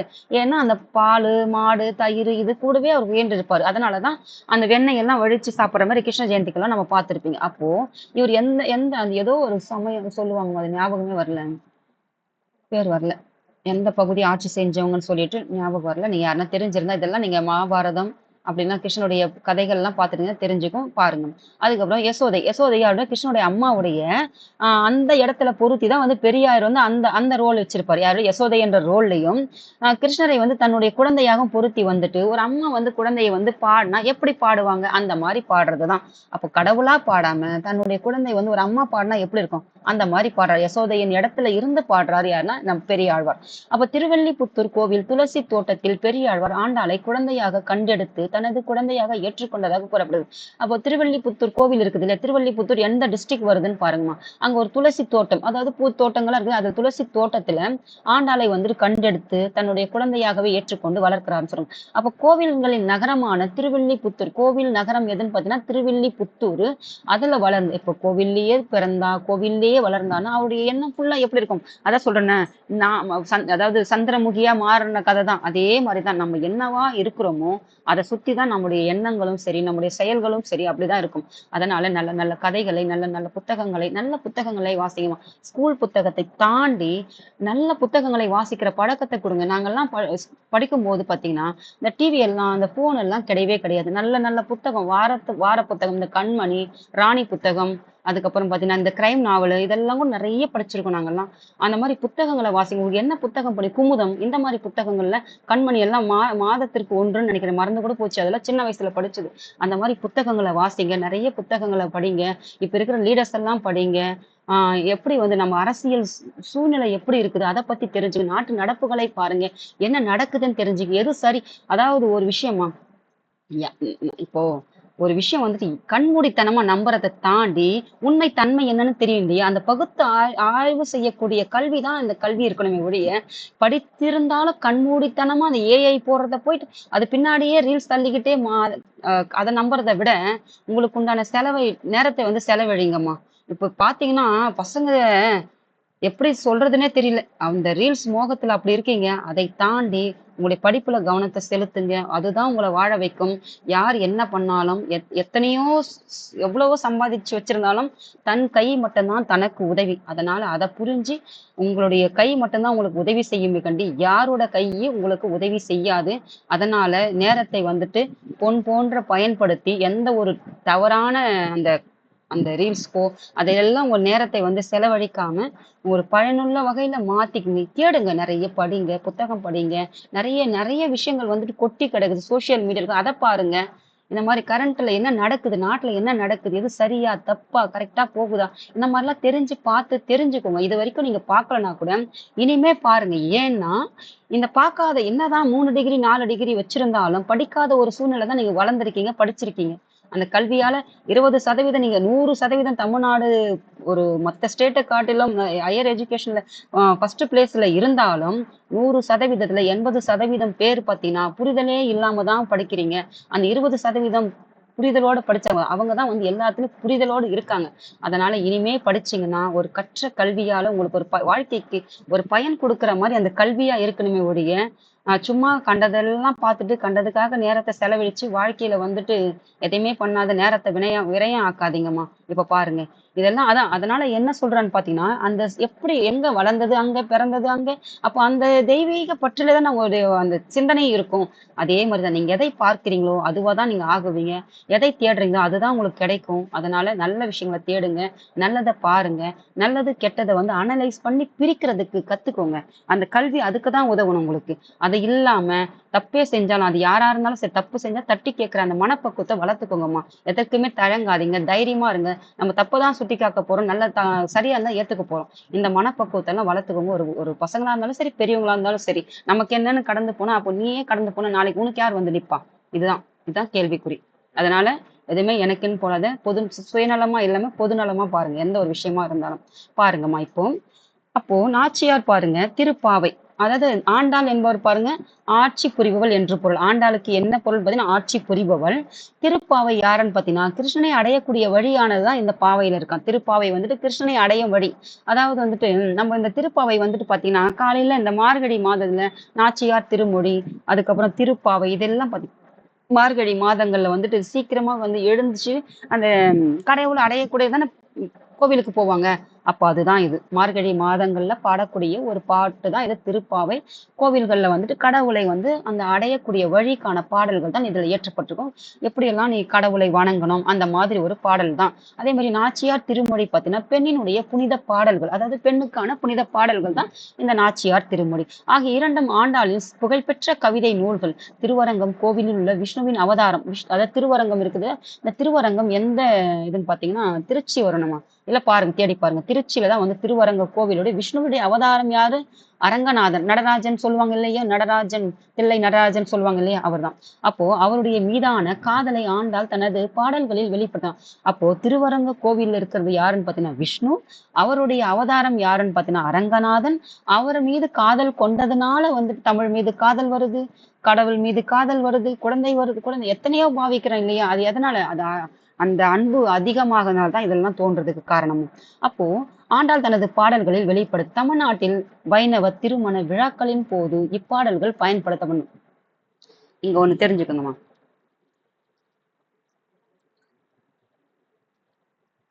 தமிழ்நாட்டுல இப்ப நம்ம படிச்சோம் சைவ வைணவ. அப்போ சைவன்னா யாருன்னா இவங்க வந்து பட்டை நாமம் சொல்றோம் இல்லையா? இப்ப யார் இவங்க? பட்டை இடுறவங்க. அதாவது பட்டை பெருமாளை வணங்குறவங்க பட்டைன்னு சொல்றாங்க. அப்போ நம்ம ஒரு ஒரு நம்ம எந்த குலம்னு சொல்லிட்டு கேட்பாங்க இல்லையா? இப்போ எப்படி நம்ம மராத்தி மாநிலத்துல வந்து படிச்சோமோ குடும்ப பெயர்கள் வந்து அதே மாதிரி பார்த்தீங்கன்னா நம்ம வணங்கக்கூடிய அந்த தெய்வத்தின் அடிப்படையில நம்ம குலத்தையும் வகைப்படுத்திருப்பாங்க. இது வந்து விஷ்ணு குலம், அது மாதிரி வைணவ குலம், சிவகுலம், சிவகோத்திரம் அப்படின்னு சொல்லுவாங்க பாருங்க. அப்போ இந்த வைணவ கோலத்துல இருக்கிற திருமண விழாக்கள்ல வந்துட்டு யாருன்னா இந்த ஆண்டாள் பாடிய திருப்பாவை, நாச்சியார் திருமொழி இந்த பாடல்கள் எல்லாம் பாடுவாங்கன்னு சொல்றாங்க. இப்ப புரிஞ்சுதா? அப்போ சிவகோத்திரம் சொல்லுவாங்க, அப்புறம் இது வந்து விஷ்ணு கோத்திரம்னு சொல்லுவாங்க. இதுதான் வந்து கோத்திரம்னு சொல்லுவாங்கம்மா. அப்ப இவங்க முறையில நடக்கக்கூடிய திருமணங்கள்ல பாடல் நிகழ்வுகள்லாம் இந்த பாடல்கள்லாம் பாடுவாங்கன்னு சொல்றாங்க. இப்ப புரியுதா? நம்ம வணங்குறது கடவுள், ஒரு பூஜை பண்றோம், ஒரு கடவுள வணங்குறோம். இதெல்லாம் எப்படின்னு ஒரு பேசிக்கா தெரிஞ்சுக்கணும். சைவ அடியார்கள், வைணவ அடியார்கள் எத்தனை பேரு? 12 பேர்ன்னு படிச்சோம். இந்த 12 அடியார்கள் தான் இவங்க. யார் யாருன்னு பார்க்கலாம். இதுல தான் ஒருத்தர் யாரு? பெண் ஆய்வாளரான ஆய்வார். அதாவது யாருன்னா ஆண்டார். பெண் அடியார்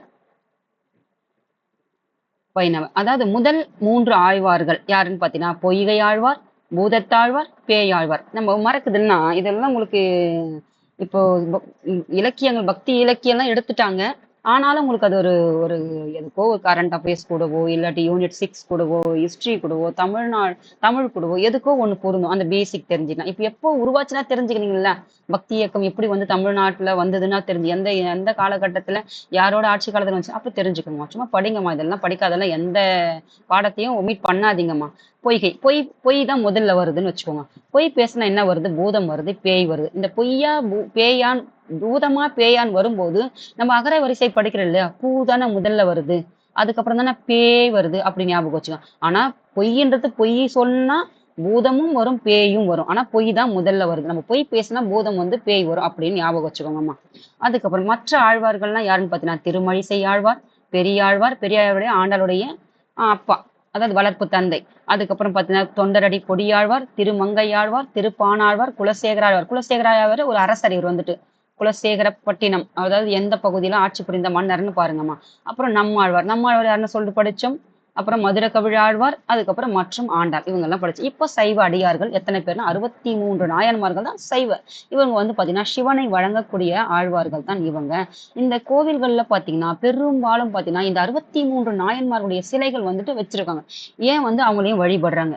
ஏன் அவங்களையும் வந்து ஒரு கடவுளுக்கு நிகரான இருக்கக்கூடிய கோவில்கள்ல அவர்களை போற்றி புகழ்ந்து பாடி இந்த அடியார்களை 63 பேர்களையும் சிலையாக வச்சிருக்காங்கன்னா ஏன்னு பாத்தீங்கன்னா பக்தி சுவை நனி சொட்ட சொட்ட பாடிய கவி வளவன் சொல்லிட்டு யார சொல்லியிருப்பாங்க?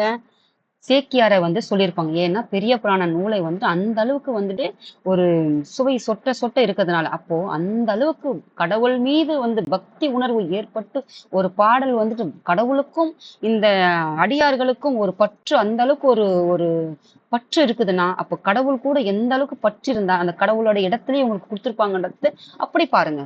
மறக்குதுன்னா ஏன் வந்து வச்சிருக்காங்க? கடவுள் வச்சிருக்காங்க, சாமி கும்பிட கையெடுத்து கும்பிட்டு போறது இல்ல. சாமிக்கு போயிட்டு கடவுளுக்கு போறோம். போயிட்டு அர்ச்சனை பண்றது, தேங்காய் உடைக்கிறது, பூ பழம் போடுறது, இதையும் தாண்டி ஒரு ஆத்ம திருப்தியோட அமைதியான முறையில கோவிலுக்கு போனீங்கன்னா, ஒரு 1/2 மணி நேரம் கண்ண மூடிட்டு யாருன்னா போட்டும், யாருன்னா வரட்டும். ஒரு தூணு நல்லா பிடிச்சுங்க. ஒரு தூரமான ஒதுக்குப்புறமா உட்காந்துக்கோங்க. எந்த ஒரு போக்குவரத்து இல்லாத ஒரு கோவில். அந்த கோவில்ல நிறைய அகலமான இடம் இருக்கும். ஒரு தூண புடிச்சு உட்காந்துக்கோங்க. நல்லா சிந்தனை எல்லாத்தையும் ஆஃப் பண்ணிட்டு, ஒரு 1/2 மணி நேரம் ஆழ்ந்த சிந்தனையில கடவுள்கிட்ட என்னவா நீங்க கேட்கறீங்களோ, என்ன மாரி அவர நினைச்சு நீங்க உருகுறீங்களோ, உட்கார்ந்து கேளுங்க. அந்த கனெக்ட் ஆகும் உங்களுக்கும் அந்த கடவுளுக்கும். அது வீட்ல தான், கோவில்ல தான் கிடையாது. கோவில்ல போனா அந்த மாரி செய்யுங்க. ஏன்னா தேங்காய் உடைச்சு சாப்பிடுறது, பழம் உரிச்சு சாப்பிடுறத தாண்டி, இதுதான் ஒரு கடவுளை அடையக்கூடிய வழி. இந்த மாரி பக்தி நிலைனா வந்து இப்படிதான் ஒரு அமைதியான முறையில வந்துட்டு ஒரு தியானம் பண்ணி அந்த உணர்வு. அதுதான் வந்து பக்தி உணர்வு. இதெல்லாம் நம்ம செய்யறதெல்லாம் நம்முடைய அந்த கலாச்சாரத்தினுடைய பண்பாடு. இப்ப பொங்கல் வைக்கிறோம். எப்படியெல்லாம் சாமி கும்பிடுறோம். ஒரு ஒரு என்ன சொல்றது? மத்த நாள் ஒரு ஏதோ ஒரு சிவனுடைய விசேஷம் வருது. அப்போ அதெல்லாம் வந்து பழக்க வழக்கங்கள். ஆனா கடவுள் கூட கனெக்ட் ஆகுறது எதுன்னு பார்த்தீங்கன்னா, நம்ம தியானம் தான். இத தெரிஞ்சுக்கோங்கம்மா. நம்ம கோவிலுக்கு போயிட்டு கையெடுத்து சாமி கும்பிட்டு, பூ பழம் போட்டுட்டு, இதுதான் சாமி கும்பிட்டு சாமி நமக்கு செய்வாருன்னு கிடையாது. அந்த ஒரு நொடி ஏனோ ஒரே ஒரு செகண்ட் ஏனும் நம்ம வந்துட்டு எந்த அளவுக்கு வந்துட்டு அப்படியே ஒன்றி போறோமோ அதுதான் உண்மையான பக்தி. அதனாலதான் வந்துட்டு அந்த அந்த ஞானத்தின் வழியில சொல்றாரு இல்லையா? யாரு? ஆஹ் இருங்கம்மா.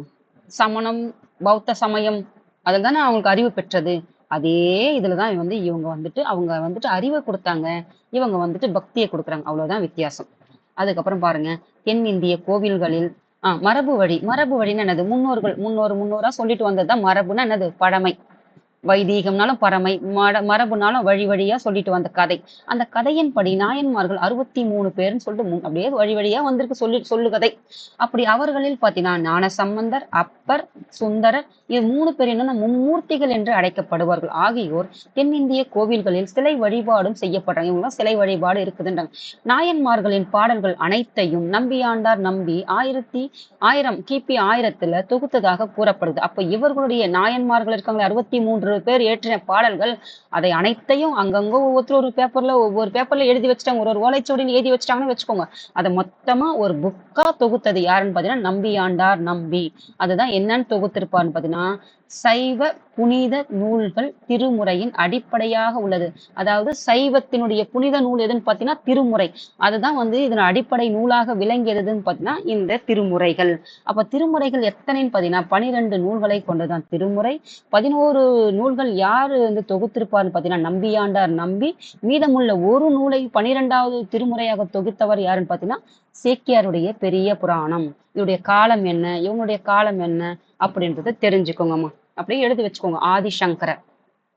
ஒரு அரை மணி நேரத்துக்கு மேல ஆயிட்டு இருக்கும். ஆதிசங்கரர் பாத்தீங்கன்னா ஆதிசங்கரர் அல்லது சங்கராச்சாரியார் ஏறத்தாழ கிபி 700 750. இதெல்லாம் நம்ம 7ஆம் நூற்றாண்டுன்னு படிக்கிறோம். அப்போ அத்வைதம் எனும் தத்துவத்தை போதித்தவர் அவர். அப்போ அத்வைதம் எனும் தத்துவத்தை போதித்தவர் யாருன்னா ஆதிசங்கரர். அவர் காலம் என்னன்னு பார்த்தீங்கன்னா 700 கிபில. அப்போ அந்த தத்துவம் என்ன சொல்லுதுன்னு பார்க்கலாம் பாருங்க. ஞானத்தை பெறுவதன் வழியாக ஜீவாத்மா பரமாத்மான யாரு? பிரம்மா. நம்ம படைக்கக்கூடிய கடவுள் யாரு? இந்த பிரம்மா. நம்ம படைக்கக்கூடிய அந்த பிரம்மனை படைக்கிறதுக்கு அனுப்பப்பட்டது யாரு? சிவன். அப்போ இந்த உலகத்திலேயே மிகப்பெரிய கடவுள் யாருன்னா அது நீங்க தான் சொல்லணுமா. அப்போ இதை தெரிஞ்சுக்கோங்க. ஏன்னா அந்த சிவபுராணம், கந்தபுராணம், விஷ்ணு புராணம் இதெல்லாம் நீங்க பாத்தீங்கன்னா ஒரு புரிதல் ஏற்படும். அப்போ இதனுடைய கோட்பாடு, இந்த அத்வைதம் என்னும் கோட்பாடு தத்துவம் எதை சொல்லுதுன்னா ஜீவன்னா என்னதுமா? நம்முடைய ஆன்மா, நம்மளுடைய அந்த உயிர் அந்த ஆன்மா சொல்லுன்னு சொல்லி அந்த ஆன்மாவும் படைக்கக்கூடிய அந்த கடவுள் பிரம்மா இருக்கார் இல்லையா, அவர் தான் பரமாத்மான்னு சொல்றாங்க. இது ரெண்டும் இணையும் போது இந்த தத்துவத்தின் சாராம்சமே என்னன்னா இது ரெண்டுமே இணைஞ்சிச்சுன்னா அதுதான் கடவுள். அதுதான் கடவுளை வழிபடக்கூடிய வழி, கடவுளை அடையக்கூடிய வழி எதுன்னா அந்த மனிதனுடைய அந்த ஆழ்ந்த சிந்தனையில் இருக்கக்கூடிய அந்த ஜீவா, அந்த ஆன்மாவும் அந்த படைக்கக்கூடிய அந்த பிரம்மனுடைய இணையக்கூடிய அந்த அந்த இதுதான் கடவுளை அடையக்கூடிய வழின்னு சொல்றாங்க. அந்த ரெண்டும் இணையறதான் ஆன்மாவும் அந்த அந்த கடவுளுடைய அந்த இறை வழிபாடும் இணையறதுதான் என்னன்னா அந்த அத்வைத என்ற தத்துவத்துடைய கோட்பாடுமா. இதுதான் கடவுளை அடையக்கூடிய வழின்னு சொல்ற. அவருடைய தத்துவத்தின் அடிப்படையில நீ கடவுளை அடையணும்னா நீ உன்னுடைய ஆத்மா இருக்குது இல்லையா, அதுவும் அந்த பிரம்மா இருக்குது இல்லையா, இது ரெண்டும் போயிட்டு எப்ப இணைதோ அதுதான் உண்மையான கடவுள் வழிபாடு அப்படின்னு சொல்லிட்டு இந்த தத்துவத்தினுடைய பொருள். அது நோக்கம். அதுதான் அவங்க அதுதான் சொல்றாங்க. அதுக்கு நீ சாமியை கும்பிட்றனா இதுதான் அதனுடைய தத்துவம்னு சொல்றாங்க. அப்போ இவருடைய தத்துவத்தினுடைய சாராம்சமே இது. அப்போ இவருடைய அந்த மடங்கள்லாம் எங்க இருக்குதுன்னு பார்க்கணும். அப்போ இவர் சொல்றாருன்னா அந்த கருத்தை சொல்றாருன்னா அவரோட நிற்கும். அப்போ பல பேருக்கு சொல்லுவாரு. பல பேர் தங்குறதுக்கு மடங்கள் வேணும் இல்லையா, அந்த மடங்கள் தான் எதுன்னு பார்த்தீங்கன்னா பத்ரிநாத், பூரி, துவாரகா, சிருங்கேரி. இந்த பத்ரிநாத் எங்க இருக்கு? உத்தரகாண்ட்ல இருக்குது. இதெல்லாம் தான் நாங்க போனோம். புனித தலங்கள் இருக்கு. பூரி எங்க இருக்கு? ஒடிசா. துவாரகா எங்க இருக்குன்னு பாத்தீங்கன்னா குஜராத். சிருங்கேரி இது எங்கன்னு பாத்தீங்கன்னா கர்நாடகா. பல மாநிலங்களில் என்ன பண்ணிருக்கோம்னா மடங்களை நிறுவி அந்த மடங்கள் பார்த்தீங்கன்னா கற்றுக்கொள்வதற்காகவும் அதை பத்தி தெரிஞ்சுக்கிறதுக்காகவும் வழிபாடு கடவுளை வணங்குறதுக்காகவும் மையங்களாக திகழ்ந்தது தான் இந்த மடங்கள். இவ்விடங்கள் பார்த்தீங்கன்னா இன்றும் முக்கியமான புனித தலங்களாக இருக்குது. கேந்திரிநாத், பத்ரிநாத் இதெல்லாம் நம்ம போறாங்க இல்லையா, வருஷம் பார்த்தீங்கன்னா புனித தலங்கள் போவாங்க. அந்த இடத்துல பார்த்தீங்கன்னா என்ன ஏற்படும்? மலைச்சரிவுகள்ல பார்த்தீங்கன்னா மழை காலங்கள்ல போவாங்க. மலைச்சரிவு ஏற்பட்டு பல உயிர்கள்லாம் இறந்திருக்குது. ஆனாலும் நம்ம கடவுள் மீது கொண்ட அதீத பக்தியால என்ன செய்யறோம்? அந்த புனித தலங்களுக்கெல்லாம் நம்ம போயிட்டு தான் இருக்கோம். இங்க ஒரு விஷயம் சொல்றேன் உங்களுக்கு. புனித தலங்கள் போறதுக்கு வயசு தான் ஆன பிறகுதான் போகணும்னு கிடையாது. ஏன்னா வயது ஆன பிறகு அதற்கான உடல்நிலை நமக்கு எல்லா வகையிலும் இருக்காது. அதனால எந்த நேரத்துல போகணுமோ அந்த நேரத்துல எல்லா புனித பயணங்களோ எங்க போகணுமோ போயிட்டு வாங்க. நான் எல்லா வகுப்புலையும் அதுதான் சொல்லிட்டு இருக்கேன். ஏன்னா உடல் வந்துட்டு வயதான பிறகு, நான் சம்பாதிச்ச பிறகு, நான் சேர்த்த பிறகு எல்லாத்தையும் பார்க்கறேன்னு நினைச்சீங்கன்னா 40 வயசுலயே 48 பிரச்சனை வருது. அதனால எப்பெல்லாம் தோணுதோ அப்பெல்லாம் போயிட்டு பார்த்துட்டு வாங்க. எப்பெல்லாம் எங்கெல்லாம் போகணுமோ எல்லாத்தையும் பாருங்க. கண்கூடா நிறைய உலகத்துல கொட்டி கிடக்குது அத்தனை இயற்கை வண்ணங்கள், அதெல்லாம் பார்த்து ரசிச்சுக்கோங்க. படிப்பையும் தாண்டி இத்தனை எல்லாம் இருக்குது. அதை சொல்ல வரேம்மா. ஏன்னா அந்த சூழ்நிலையில தான் இன்னைக்கு மக்களுடைய இது இருக்கு. இப்ப பாருங்க, அப்போ தன் காலத்து பக்தி இயக்கத்தின் மீது கவனம் கொள்ளாத சங்கரர், அதாவது அவர் வாழ்ந்த காலத்துல இருக்காருல சங்கரர் என்ன செஞ்சிருக்காருன்னா, இப்போ அவர் வாழ்ந்த காலத்துல பக்தி இயக்கம் இருந்தது இல்லையா, அதன் மேல வந்து அவர் கவனம் செலுத்தல. எதன் மேல செலுத்தினார் பார்த்தீங்கன்னா, வேத மரபுகள், அதாவது நம்ம வேத காலத்துல வந்து இயற்றப்பட்ட நூல்கள் இருக்குது இல்லையா, அதன் மரபுகள்ல வந்து பின்பற்றி இருப்பாங்க இல்லையா, வேத மரபு காலத்துல வந்துட்டு அந்த மரபு வழி வந்துட்டு நூல்கள்லாம், அந்த நூல்களை வந்துட்டு என்னெல்லாம் சொல்லுது அதை அந்த நூல்களை மீட்டு எடுக்கிறது தான் வந்து முயற்சிகளை மேற்கொண்டாரே ஒழிய, அவர் காலத்தில் வாழ்ந்த அந்த பக்தி இயக்கத்தின் மீது அவர் கவனம் செலுத்தல. அவர் வந்து இந்த வேத மரபுகளை வந்து மீட்டெடுக்கும் முயற்சியில தான் ஆர்வம் கொண்டாரு அப்படின்றாங்க.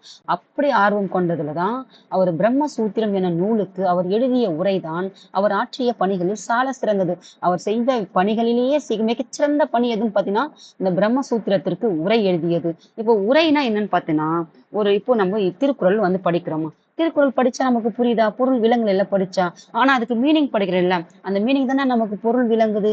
அப்போ தமிழ் மொழிதான், ஆனா பொருள் விளங்கல. அப்போ எளிமையான தமிழ் வடிவில உரை எழுதுறது தான் வந்து இதனுடைய பணி. அப்போ இந்த பிரம்மசூத்திரம் என்பது சமஸ்கிருதமோ ஏதோ ஒரு மொழியில எழுதியிருந்தாலும் அதை மக்கள் புரிந்து கொள்ளக்கூடிய மொழியில ஏற்றுறதுதான் வந்து உரை. புரிஞ்சுதா? திருக்குறள் தான் இதுக்கு எக்ஸாம்பிள். அப்ப பிரம்மசூத்திரம் பார்த்தீங்கன்னா வேதாந்த பள்ளியின் அடிப்படை நூல். அந்த வேதாந்தா இருக்குது இல்லையா, அந்த வேதாந்த பள்ளி, இது வேதாந்தா என்பது டிஏவி ஸ்கூல் தான் வரும். அப்ப அந்த வேதாந்த பள்ளியினுடைய அடிப்படை நூல் எதுன்னு பார்த்தீங்கன்னா இந்த பிரம்மசூத்திரம். அந்த ஸ்கூல் வந்து இதைத்தான் வந்துட்டு ஆஹ் இது பண்ணுவாங்க, பின்பற்றுவாங்க. அப்ப முதன்மையான உபநிடதங்களுக்கு அவர் எழுதிய உரைகளும், முதன்மையான உபநிடதங்கள்னா நம்ம படிச்சிருப்போம் வேத காலத்துல உபநிடதங்கள், ஸ்மிருதி, அதுக்கப்புறம் வந்து முண்டக உபநிடதம், இதெல்லாம் படிச்சிருக்கோம் இல்லையா, அதற்கும் வந்து முதன்மையான உபநிடதங்களுக்கும் உரை எழுதியிருக்கு. அதுவும் அவருக்கு வந்து முக்கியமானதாக கருதப்படுகிறதுன்னு சொல்றாங்க. யாருன்னு பாத்தீங்கன்னா இந்த சங்கரர், ஆதிசங்கரர். இப்போ ராமானுஜர் பாத்தீங்கன்னா 11ஆம் நூற்றாண்டை சேர்ந்தவர் தான் வந்து இந்த ராமானுஜர். இப்போ இவர் எந்த கடவுளுடைய திருத்தொண்டர் பாத்தீங்கன்னா வைணவம், அதாவது பெருமாளை வணங்கக்கூடியவர் தான் இந்த ராமானுஜர் இப்ப கூட பாத்தீங்கன்னா சில கோவில்கள் எல்லாம் வச்சிருப்பாங்க இவங்களையும். அப்போ ராமானுஜர் மிகவும் செல்வாக்கு பெற்ற வைணவ சிந்தனையாளர். அப்போ எப்படி வந்துட்டு புத்தம், சமணம், மகாவீரர், புத்தர் இருந்தாங்களோ அந்த சிந்தனை, அந்த சமயத்தை சார்ந்த சிந்தனையாளர்கள், அப்ப இவர் வந்துட்டு வைணவ சமயத்துடைய சிந்தனையாளர் தான் ராமானுஜர்ன்னு சொல்றாங்க. அப்போ அவர் முன்வைத்த தத்துவம் பார்த்தீங்கன்னா, இவர் வைத்த தத்துவம் எதுன்னா விசிஷ்டா அத்வைதம் என்ற தத்துவம்.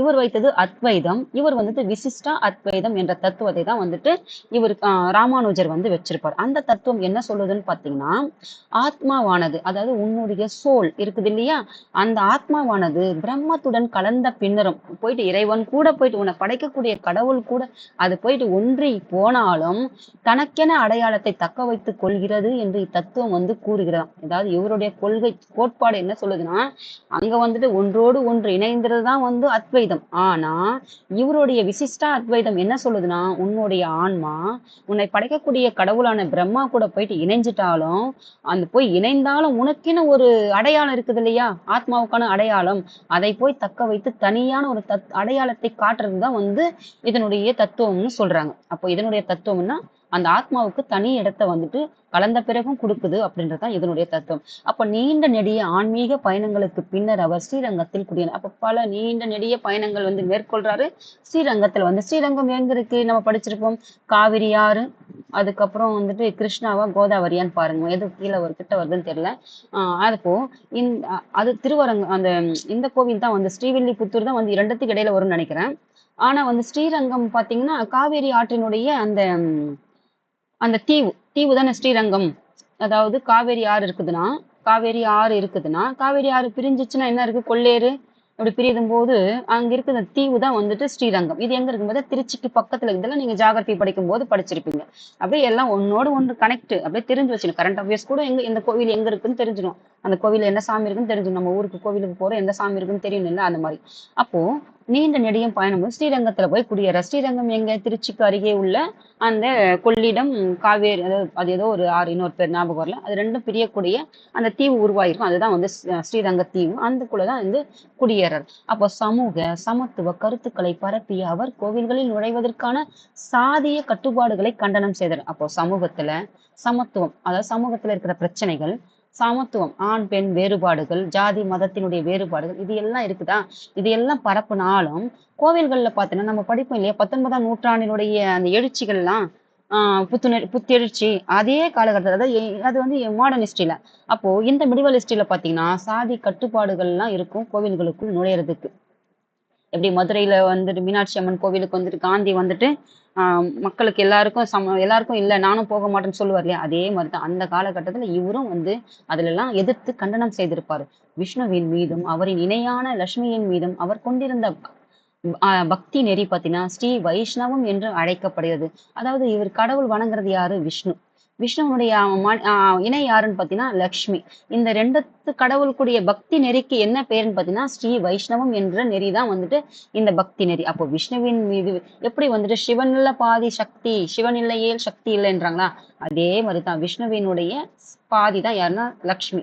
சில பேர் வந்துட்டு அப்போ பெருமாளுடைய அம்மான்னு சொல்லுவாங்க. இது வந்துட்டு விஷ்ணுடைய துணைவின்னு சொல்லுவாங்க. இது எப்படின்ட்டு கொஞ்சம் பார்த்து தெரிஞ்சவங்க யாருன்னா சொல்லுங்கம்மா. எனக்கு தெரிஞ்சதை சொல்லிட்டு இருக்கேன். நானும் என்ன சொல்றது, மொத்தமா எனக்கு தெரியாது. ஓரளவுக்கு தெரிஞ்ச அளவுக்கு தான் உங்களுக்கு சொல்றேன். நீங்க ஏதாவது இருந்துச்சுன்னா சொல்லுங்க.